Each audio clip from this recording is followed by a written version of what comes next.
Chapter 1. 24/7, we say, when we talk about all day, all through the week kinds of realities. But how carelessly we throw round these notions of days and weeks, like they are nothing, or mere amounts of time. Let me say this, they are something, not just an amount or a description. I'm convinced of it.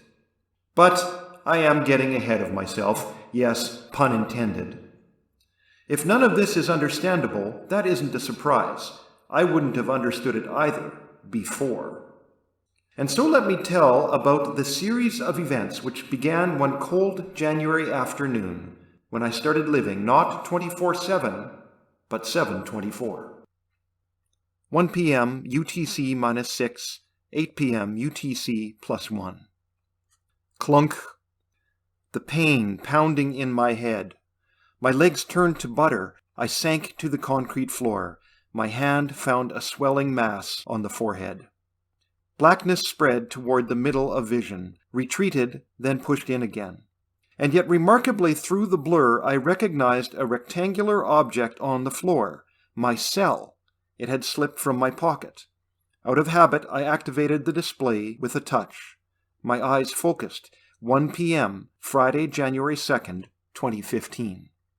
I knew what had happened. I'd just used a small electric forklift to place a pallet of materials onto the third level of warehouse shelving. With the pallet secure on the shelf, I withdrew the forks and lowered them to head height. It was then I spotted my recently misplaced clipboard on the lowest shelf. I stepped off the forklift platform, retrieved the clipboard, and spun around, too close to the raised forks. Clunk. It sounded like a hand thumping a watermelon. "Kyle, you okay?" came a voice from the end of the aisle. From my kneeling position, I managed to turn toward the voice, but no words came. Instead, my gut clenched as the motion produced a wave of nausea. "Hey, someone get Dan over here for first aid," the voice shouted. "Kyle is down and hurt." I felt only dimly aware of the next few events. There came the sounds of hurrying feet, and a different voice said, "Let's get something on that." A cold compress was pushed firmly but gently against my throbbing forehead. I cringed, but a hand braced my head to keep the cold pack in place. The pain began to subside. "Kyle, let me look at you," came the voice again. Dan, our middle-aged shift supervisor, came into focus. He stared into my eyes, then turned to someone beside him and spoke quietly, but not quietly enough. I heard, "Call 911. "Oh, wonderful. I've really messed myself up." "Kyle, we're getting an ambulance for you," came Dan's direction as he placed a reassuring, meaty hand on my shoulder. He draped a blanket around me and something was placed behind my back to prop me up. Time slipped by. Everything took on a fuzzy-edged, muted, dreamlike quality. I became alert again at the grasp of a hand on my arm. "Hey, Kyle, wake up!" A tall, jacketed man crouched in front of me. "My name is Sean. I'm a paramedic. You ready to let me look at you for a few minutes?" The paramedic began the examination. "So I know your first name is Kyle. What's your last name?" "Stone." My tongue felt thick. The paramedic took my arm and pressed his fingers into my wrist to feel for the pulse. "Do you know where you are, Kyle?" The answer seemed buried in my mind. Not home. The smell of processed metal seemed to trigger a rush of information. "I'm at work, Threadfast, in Swift Current, Saskatchewan." "How old are you?" The paramedic shone a light into my eyes. A pause was required before I could answer. 25. The assessment finished. "Kyle, we're going to bring you to the hospital. That's a nasty bump and we need to get you looked after," the paramedic explained while he and his partner fit a cervical collar around my neck. They wheeled a stretcher close and helped me onto it. The actions drained my energy and I heard myself moan as they began to strap me in. While the paramedics poked an intravenous needle into my left forearm, I realized I still held my phone in my right hand. I glanced at the display. 1:51 p.m. "Okay, we're moving him out," said Sean as they started to roll the stretcher down the aisle. He looked at Dan. "Could you let his family know?" Dan nodded, then made eye contact with me. "You get better," he instructed, trying to cover his worry with a fake smile. I didn't like that I had caused all this drama by my careless act, so I attempted, lamely, to lighten the situation. "Okay, boss, if you say so, I'll get better." Dan returned another weak smile.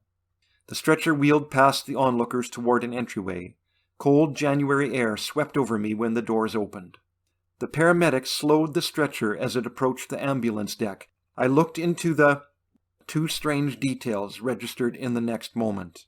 First, I felt better, much better. Only a slight headache. No slow thoughts, stronger. Second, I was holding my buzzing phone up toward my face. New text message. I noted the time on the display, 1 p.m.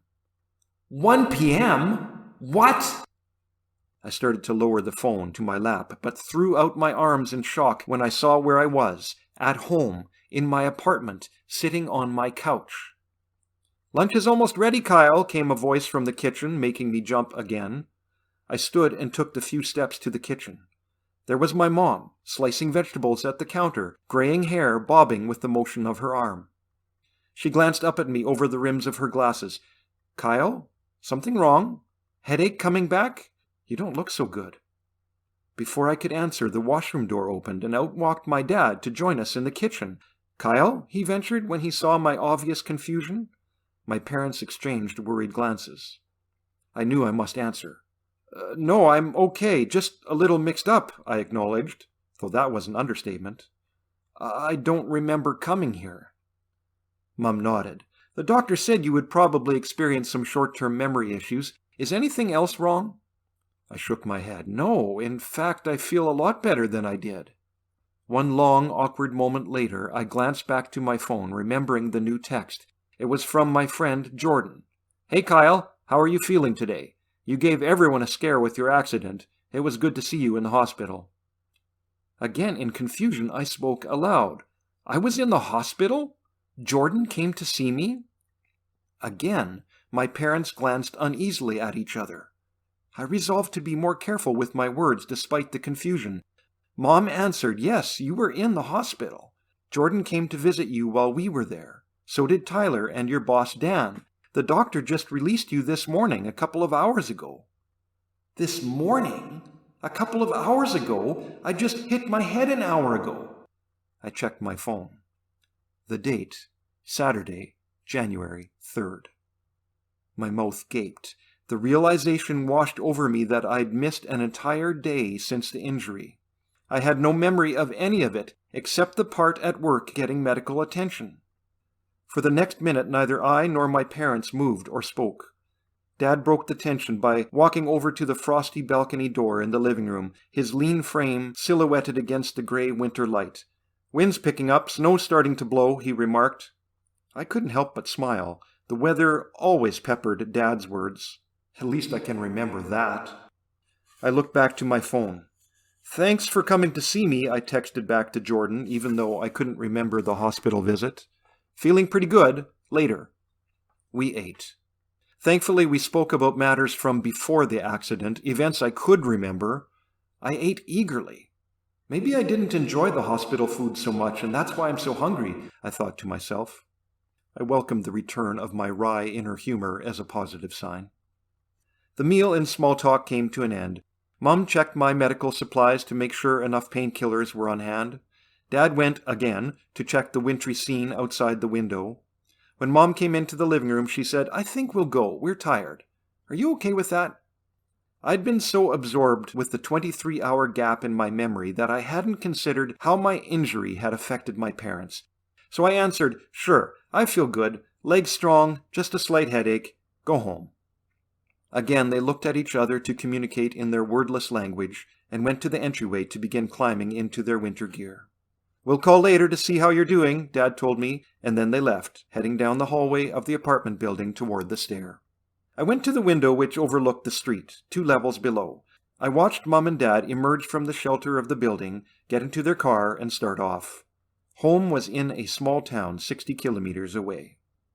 I dropped onto the couch. I thought about work, and wondered whether I was on medical leave, or if I had to be back on Monday. I picked up my phone to text Dan. The phone's display read 1:59 p.m.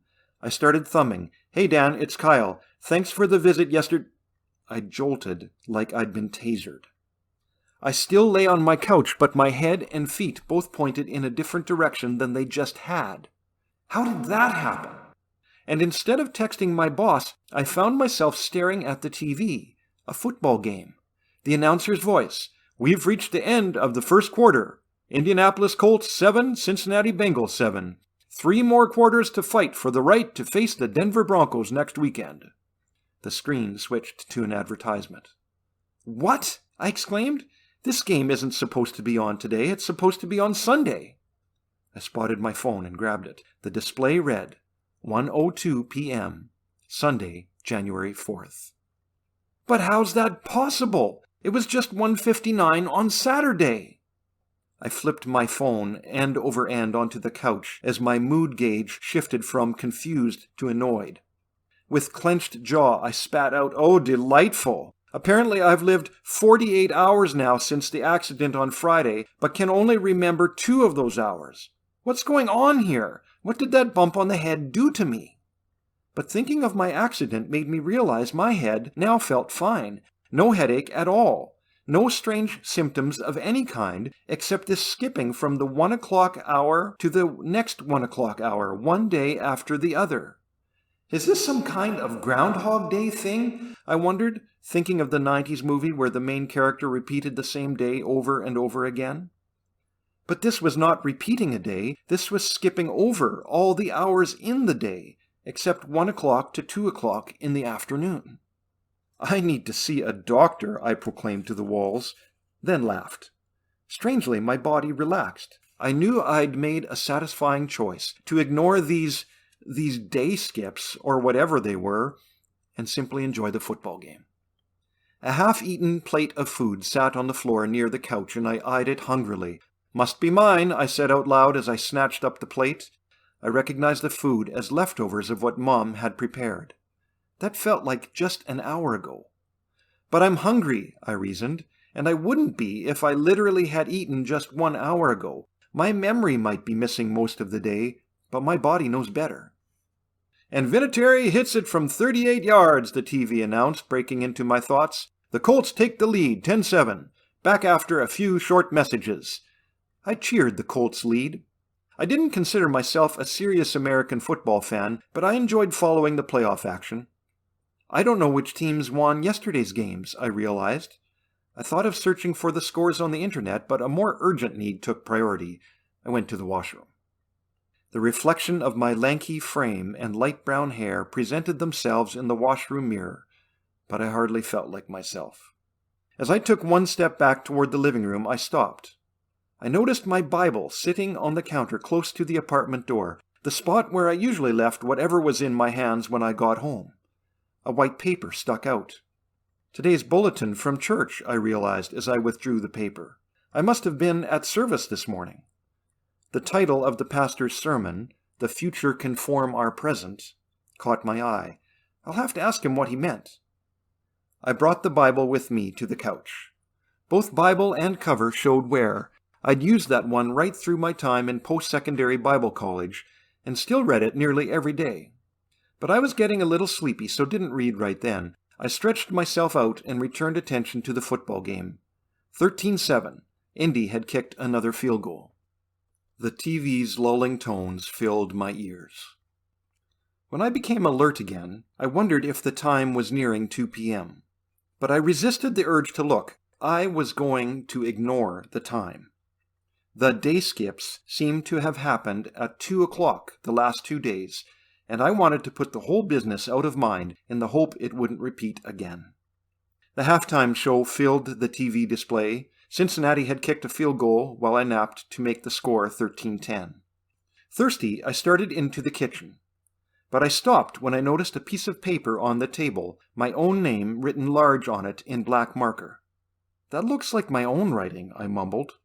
I stepped forward to reach for the note and muscles and joints and bones spasmed into a sharp twitch in the next moment. My eyes opened wide as I took in the scene around me. I sat aboard an airplane in a window seat. Little noise could be heard except for the throb of the engines. The seat beside was empty, as were the 2 seats across the aisle. Passengers sparsely occupied the rest of the cabin. Nothing seemed odd or out of place except me. I forced myself to breathe slowly. "Don't freak out on a plane," I said. "Causing a disturbance will only get you arrested after an emergency landing."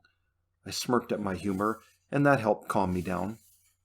Where was I? When was I? I felt my cell phone in my inside jacket pocket and took it out. It was turned off. Can I use my phone during a flight these days? I wondered, vaguely recalling something about regulations changing. But I couldn't be certain, so I slipped the phone back into my pocket.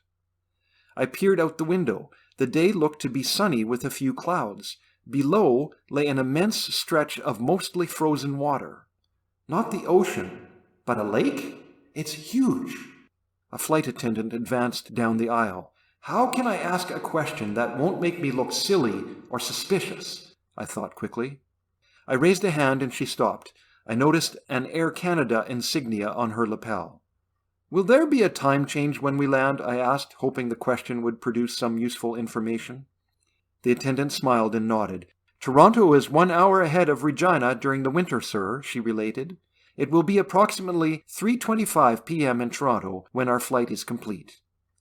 "Oh, okay. Could you tell me what time it is now? I don't wear a watch."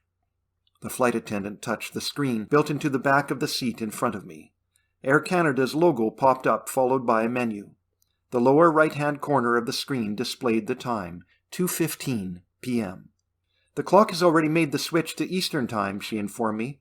"Back in Regina, it's 1:15. "Great, thanks," I said. A rolled-up newspaper was tucked under her left arm. "Is that today's paper?" The attendant offered it to me, then she continued down the aisle.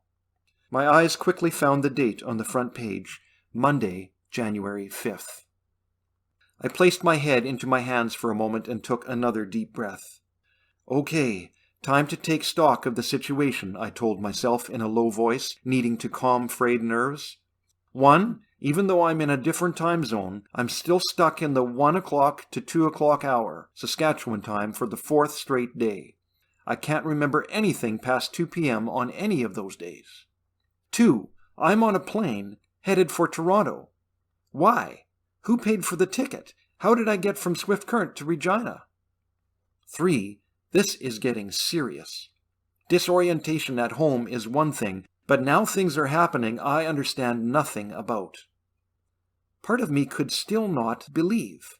A thought occurred. Which team won the Indianapolis-Cincinnati football game yesterday? I found the sports section of the newspaper and saw Indianapolis Colts 26, Cincinnati Bengals 10. I also found the scores from the 2 Saturday playoff games, Carolina 27, Arizona 16, and Baltimore 30, Pittsburgh 17, and the second game from Sunday, Dallas 24, Detroit 20. It was true. My mind was skipping entire days, except the 1 o'clock to 2 o'clock hour in Saskatchewan's time zone. The public address system crackled. "Ladies and gentlemen, this is your captain. We're about half an hour from Toronto's Pearson International Airport and will soon begin our descent. That will put us on the ground about 2:55 local time with an estimated further 15 minutes of taxiing and procedures before you can disembark the aircraft. For those connecting to another flight, please find directions on the view screen in front of you or ask one of our helpful agents. Thank you for flying Air Canada Flight 1114. The PA clicked off. The captain's last comment made me wonder if I might have a connecting flight. It was then I discovered a small black waist pack belted around my middle. That was reassuring. It was an indication I actually got myself onto the flight because I always wear my waist pack on a trip. I unzipped it and sorted through the objects inside. Passport? Good. What's this? Boarding passes. A glance told me what my mind refused to accept. I had 2 more flights ahead of me. The first from Toronto to Frankfurt, the second from Frankfurt to Paris. A strange emptiness filled my stomach as I looked with dismay at the ticket. Why am I going to Paris? The fasten seatbelts indicator lit, and though my mind felt numb, I managed to buckle. A slight lurch in the aircraft's motion indicated the descent had begun. I looked out the window. The body of water I'd seen earlier now lay behind the plane. Now, knowing that I was flying into Toronto from the west, I guessed the body of water had been Lake Huron. I felt my eyes darting from side to side as a new set of thoughts intruded. I don't have to go to Paris. I can miss my next flight and maybe figure out what is going on. But how do I know if I should get on that flight? It seems I put myself on this plane, so maybe that means I knew what I was doing. Or maybe that just means the clunk on the head really screwed me up. No answers, no clarity, misery. An ordinary guy thrust into the utterly confusing and uncontrollable. Sensing the proverbial end of the rope, I turned to prayer. Yes, prayer. Why not? What I was going through was beyond my understanding. God may not reveal the unseen details of the situations we find ourselves in, but He works in us for our good. God, help me. I'm so messed up right now. I have no idea what to do or if there's something wrong with me.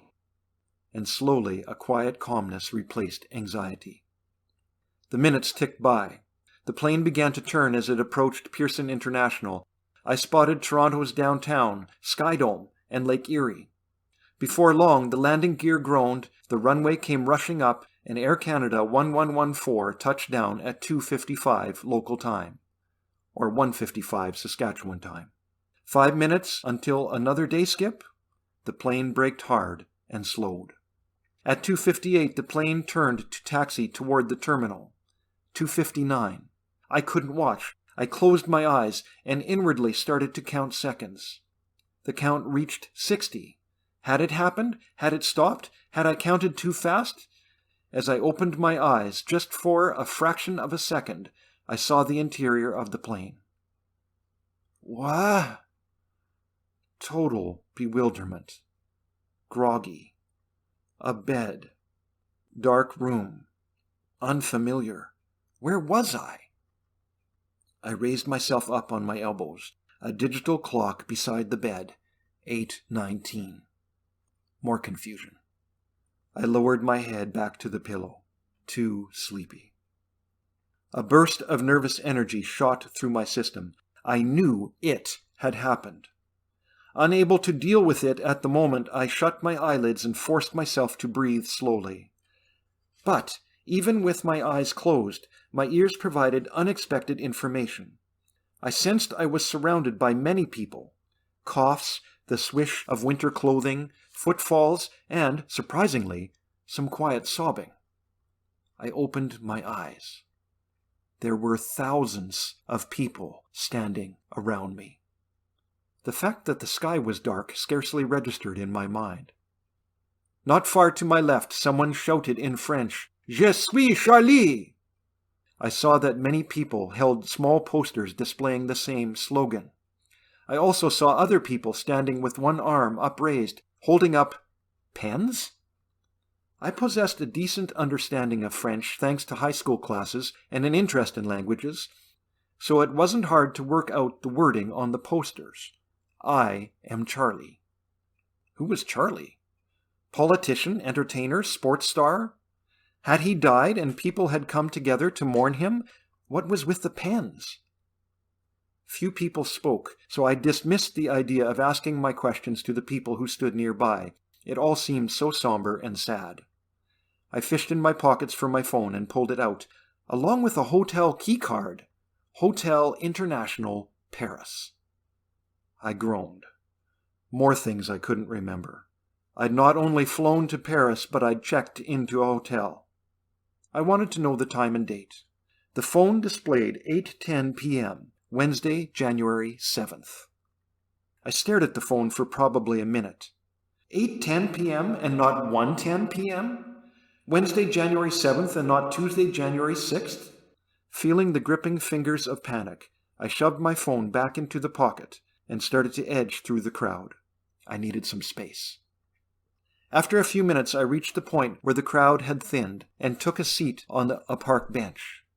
The people occupied a large treed square and had gathered around a tall statue mounted on a carven pedestal.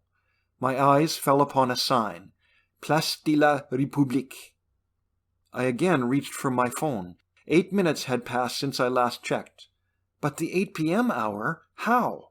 I remembered only the 1 o'clock to 2 o'clock afternoon hour from the last few days, so now that had changed? But I froze with sudden intuition. On my flight, the time was in the 2 o'clock to 3 o'clock hour due to a time zone change. So what time zone is Paris in? How many hours difference are there between here and home? I questioned. I used my phone's web browser to search for a time zone converter and found one conveniently labeled just that. I entered the info. 8 p.m. Paris time, UTC +1, the screen informed me, whatever that meant. In the Convert To field, I looked for Saskatchewan, found it, UTC -6, I learned, and hit the Convert button. The website informed me that 8 p.m. in Paris equaled 1 p.m. in Saskatchewan. I'm still stuck in the same hour, I exclaimed in dismay and frustration. My hand sank to my lap. I peered with unseeing eyes over the crowd. It was Wednesday. What happened to Tuesday? I reviewed the only hours I could remember, all from the 1 o'clock to 2 o'clock afternoon hour in Saskatchewan. Friday, clunked on the head at work. Saturday, Mum and Dad at my place. Sunday, watching football at home. Monday, landing in Toronto. Tuesday? A vague memory surfaced, stirring in a dark, unfamiliar room before falling asleep again. Could that have been my 1 p.m. hours experience on Tuesday? I sighed. This is all just too ridiculous. I leaned my head down into my hands and rubbed my forehead. No tears came to my eyes, but they might as well have. I was wrecked inside. Ordinarily I don't react like that, but the effect of all the whatever was happening was too much, and getting worse. I felt like a boxer getting pummeled by blow after blow. A light touch pressed on my shoulder. I looked up to see two sympathetic faces, a man and a woman, maybe in their 50s. Ne vous inquiétez pas, said the man, and then with a grim smile he added, Il ne peut pas tout nous tuer. I struggled. I understood the don't worry part, but the rest, something about not all of us? But I nodded, muttered merci, and watched the couple leave the square. I felt profoundly grateful for a little compassion, even if the man had misinterpreted my confusion as the grief that everyone else in the square so clearly felt.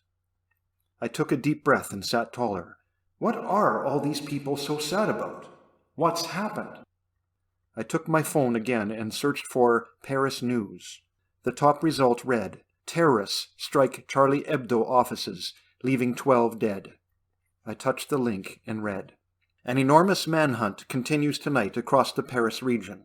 2 or 3 terrorists are sought for a calculated and cold-blooded midday attack on the offices of satirical magazine Charlie Hebdo, which left 12 people dead, including the magazine's editor, prominent cartoonists, police personnel, and unrelated bystanders.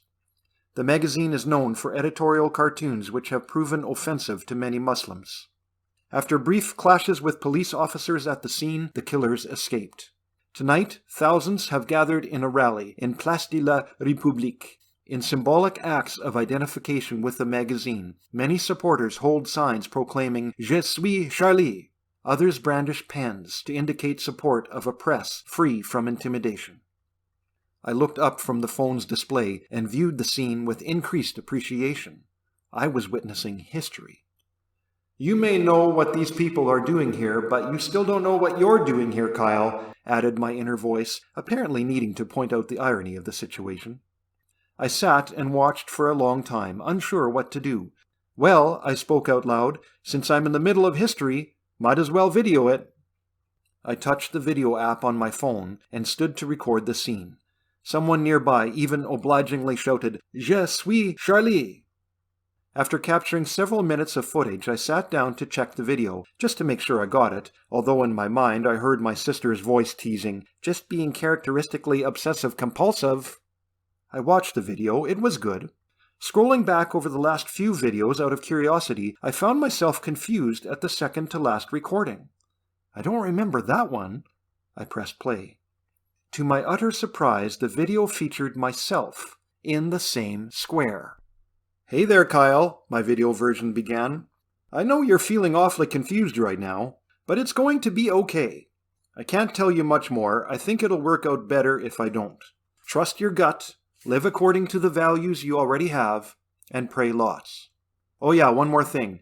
When you meet Jérémy Blanc, trust him. He may not entirely believe what's going on with you, but he will help you, and he'll appreciate it if you help him too. The selfie video ended. I couldn't believe it. I checked the time and date stamp on the video's file. 7:50 p.m. today, just over an hour ago. I remembered absolutely nothing about recording the video, yet there it was, myself in the same location, obviously aware of the day-skipping blackouts, yet offering only vague assurances of it all working out.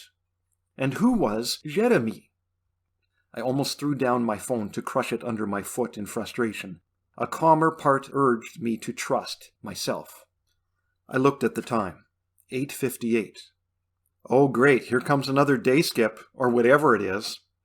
I couldn't bring myself to watch the time, but simply shut my eyes and waited for the top of the hour to arrive. Listening to my own advice, I prayed, Most High, let me understand what I can do. May... The first feature I noticed after the day skip, the air temperature felt warmer. My eyes were closed, so I opened them. I no longer sat in Place de la République. I faced the immediately recognizable Eiffel Tower from a plaza or park across the Seine River from the famous landmark. Crowds of people also stood around. At least I'm seeing some of the sights of Paris. Without warning, the lights of the tower started going dark, beginning with the lowest section and ending with the topmost crown. The whole process lasted only a second or two. No one in the crowd, except me, seemed surprised. Clearly, this was what they had come to see. Everyone waited in respectful silence. I checked my phone and wasn't at all surprised this time when I saw the time and date. 8:02 p.m., Thursday, January 8th.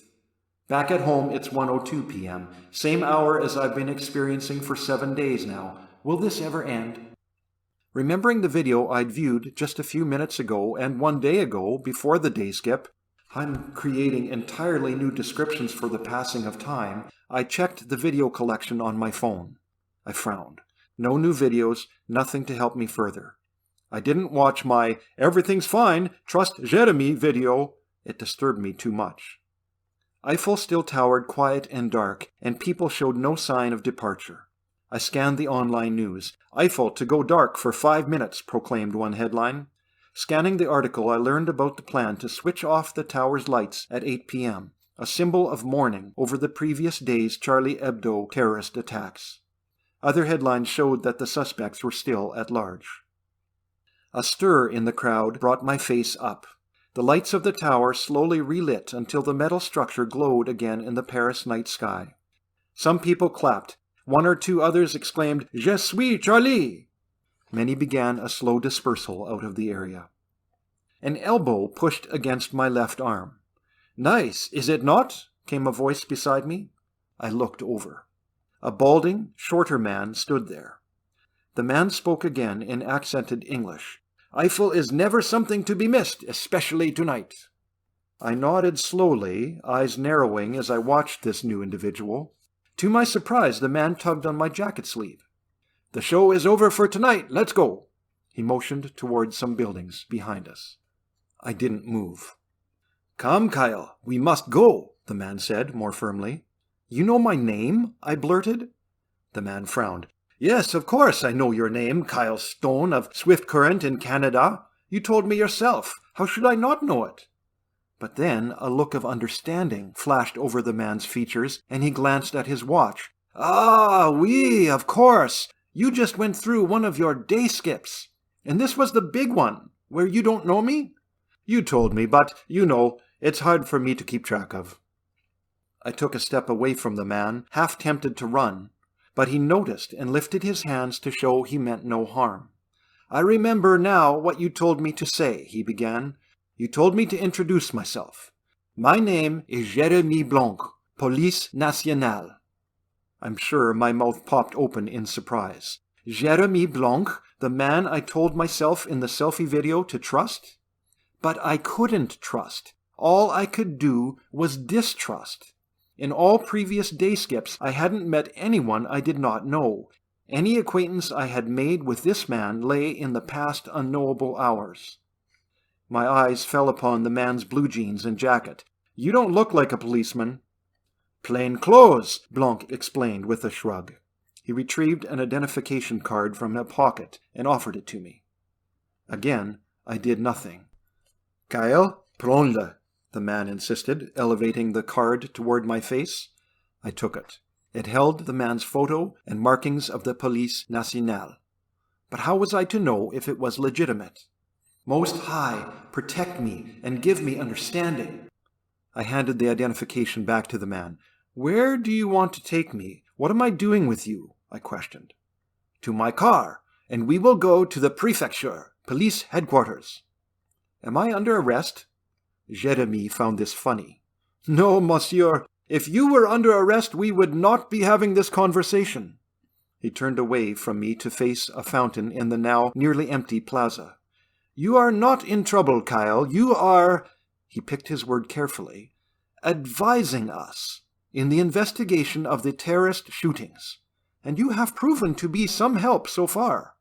Otherwise, I would have nothing to do with you. One part of me still thinks you're a crazy nutcase."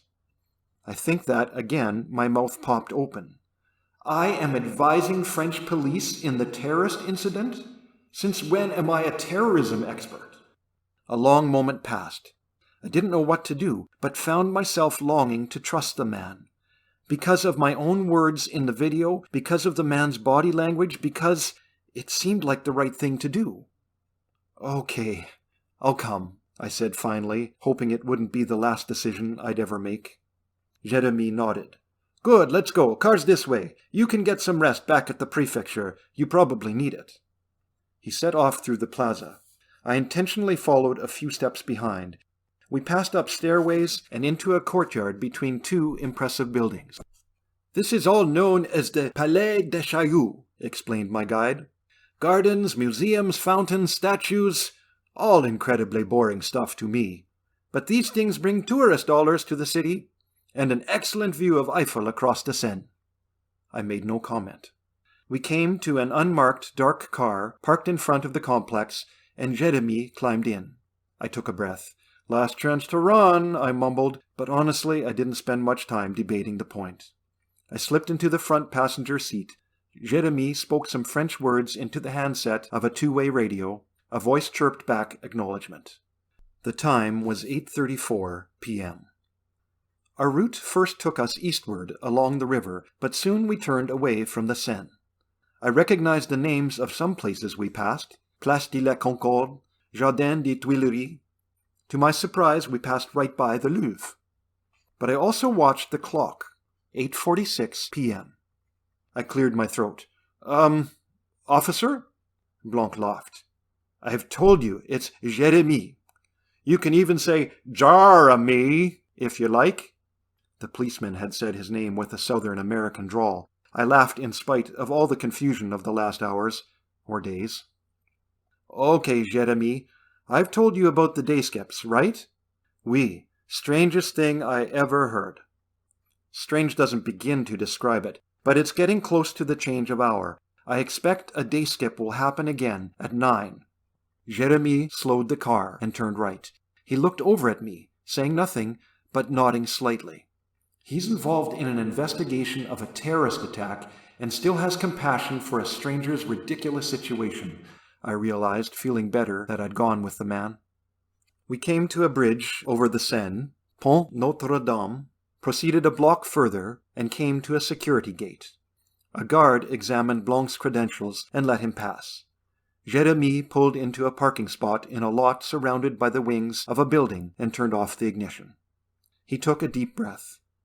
"It is my guess that these experiences, these day skips, must be extremely disorienting right now, Kyle. I'm sorry. I don't know what I can do to help you." 8:57 p.m.